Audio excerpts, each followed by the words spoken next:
ஒரு குட்டி கதை மாதிரி ஒரு ஆட்டோக்காரர்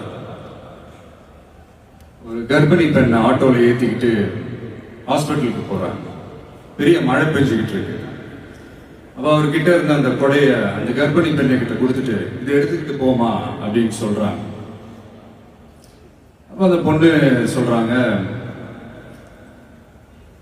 ஆனா இது எப்படி நான் உங்ககிட்ட நான் திருப்பி கொடுக்கறது?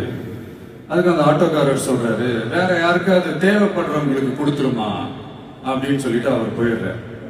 அந்த கர்ப்பிணி பெண் அந்த கொடையை எடுத்துக்கிட்டு ஹாஸ்பிட்டல் வாசலுக்குள்ள போகும்போது அந்த வாசல்ல ஒரு பெரியவர் மழைக்கு பயந்துக்கிட்டு அப்படியே கை கட்டிக்கிட்டு நின்றுட்டு இருக்கிறாரு. அந்த கர்ப்பிணி பெண் அந்த கொடைய அந்த பெரியவர்கிட்ட கொடுத்து, ஐயா இதை எடுத்துட்டு போங்க ஐயா அப்படின்னு சொல்றாங்க. அதுக்கு அந்த பெரியவர் இதே மாதிரி கேட்கிறாரு, அம்மா நீங்க யாருன்னு எனக்கு தெரியாது, எப்படிமா இந்த கொடையை நான் திருப்பி உங்ககிட்ட கொடுக்கறது?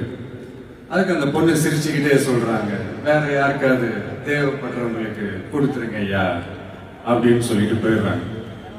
உடனே அந்த பெரியவர் கொடையை எடுத்துக்கிட்டு பஸ் ஸ்டாப்புக்கு வராரு. பஸ் வருது, ஏறி போகும்போது அங்க பாக்குறாங்க ஒரு பூக்கார அம்மா பூவை வச்சுக்கிட்டு ஒரு அட்டையை இப்படி மழைக்காக பிடிச்சிக்கிட்டு உட்கார்ந்துட்டு இருக்கிறாங்க. பெரியவர் போய் அந்த கொடையை அந்த பூக்கார அம்மா கிட்ட கொடுத்துட்டு அவர் பஸ் ஏறி போயிடுறாரு. பூக்காரம்மா அந்த கொடையை எடுத்துக்கிட்டு வீட்டுக்கிட்ட வரும்போது அங்க ஒரு ஸ்கூல் படிக்கிற பொண்ணு பேக் எல்லாம் மாட்டிக்கிட்டு மழையில ஓடி வர்றாங்க.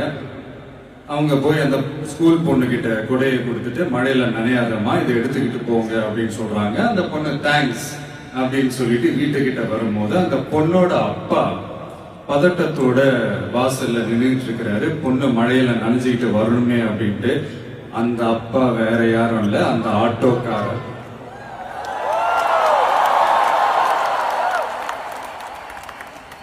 அந்த குடை அவர் கொடுத்த குடை. So the moral of the story is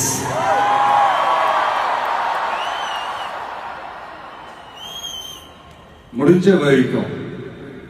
வரைக்கும் எல்லாருக்கும் சின்ன சின்னதா ஒரு நல்லது, சின்ன சின்னதா ஒரு ஹெல்ப் அது செஞ்சு இருந்து பாருங்க. லைஃப் ஒரு மாதிரி ஜாலியா இன்ட்ரெஸ்டிங்கா இருக்கும். ஒரு ஃபேமஸ்